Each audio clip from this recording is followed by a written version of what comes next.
कल माननीय डीसी महोदय जी ने भी यही बात कही है। तीनों एसडीएम को ये कहा गया है कि भाई आपके एरिया में जितने भी डंपिंग यार्ड जो अवैध है, अवैध का मतलब ये था कि जिसके लिए कमेटी नहीं बनी है, जो बिना कमेटी के अप्रूवल के जो डंपिंग यार्ड है, जो मिट्टी गिराएगी उनके खिलाफ भी कार्रवाई अमल में लाई जाए, उन व्यक्तियों के खिलाफ। ऐसा कल माननीय डीसी महोदय जी ने आदेश पारित किए थे।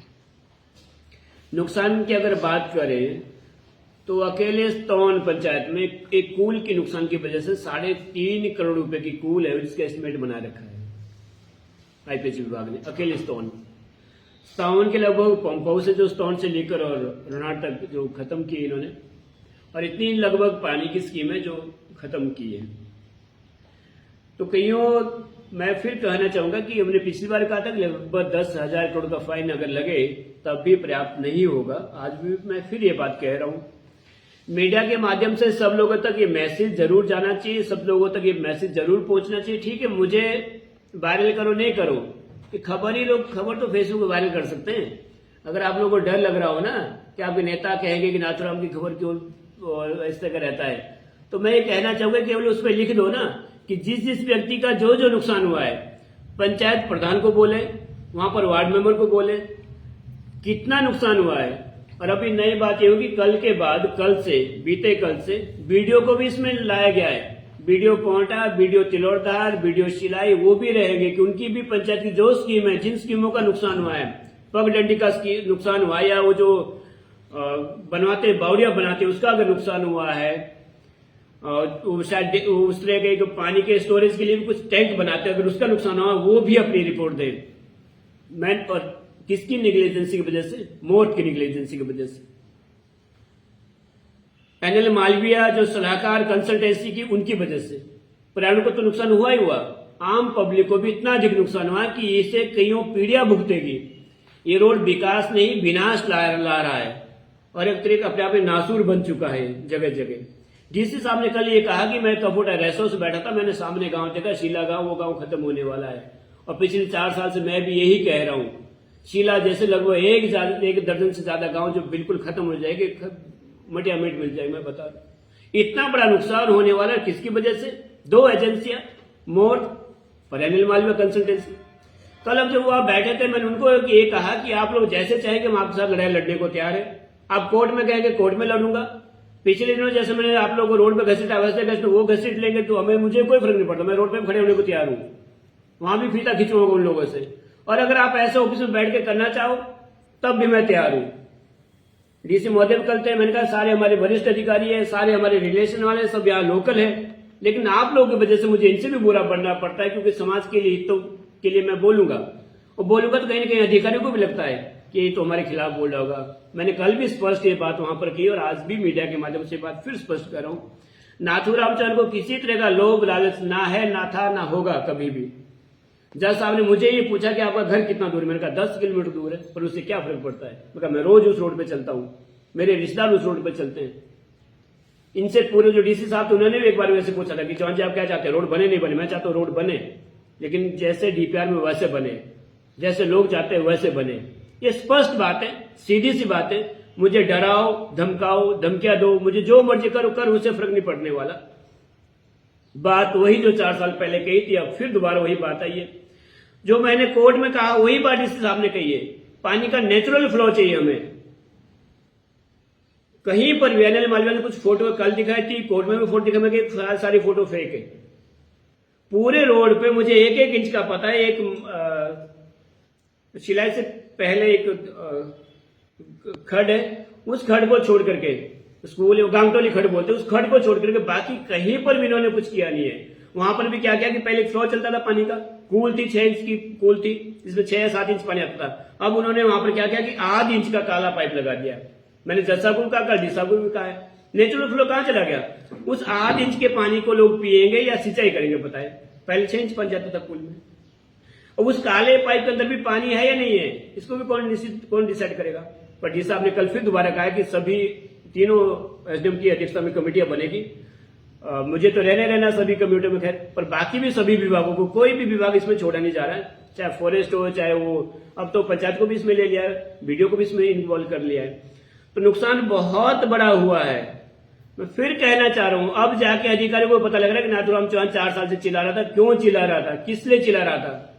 जिन लोगों ने मुझे गालियां दी ना भर भर के उस समय फेसबुक पे, उनका बहुत बहुत धन्यवाद। नहीं देते शायद मैं इतना नहीं कर पाता। मुझे तो छोड़िए, आप लोगों को भी गालियां सुनने को मिलती थी कि इनके पास कोई काम नहीं रहा, इसी नाथूराम को दिखाते हैं। इसलिए आप लोग दिखाते थे क्योंकि हमें आने वाली नस्लें बचानी है, हमें आने वाले लोग बचाने हैं।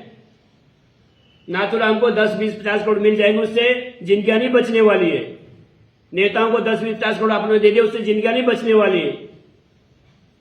अधिकारी को गया है नहीं गया मुझे नहीं पता, पर उससे जिंदगियां नहीं बचने वाली। जिंदगियां इस तरह बचेगी जैसे हम अभी काम कर रहे हैं। जैसे धन्यवाद व्यक्त करना चाहिए था, मेरा तो ना करो, लेकिन मीडिया का तो कम से कम आपको धन्यवाद व्यक्त करना चाहिए था। अगर मैं बात कहूं तो अभी 3 दिन पहले बहुत बड़ा लैंडस्लाइड हुआ था, लगभग 650 लोग वहां फंसे थे। मेरे को फोन करें बराबर, लोगों की निग्लिजेंसी, नालायकी देखिए, वो भी मैं उसमें मैं पीछे नहीं रहूंगा। मैंने कहा एक क्लिप तो भेज दो, 2 मिनट की क्लिप तो बना दो कि रोड गिरा है ना जी, फोन खराब है, किस किस में सिग्नल नहीं है, किसी की लाइट नहीं है वहां पर है।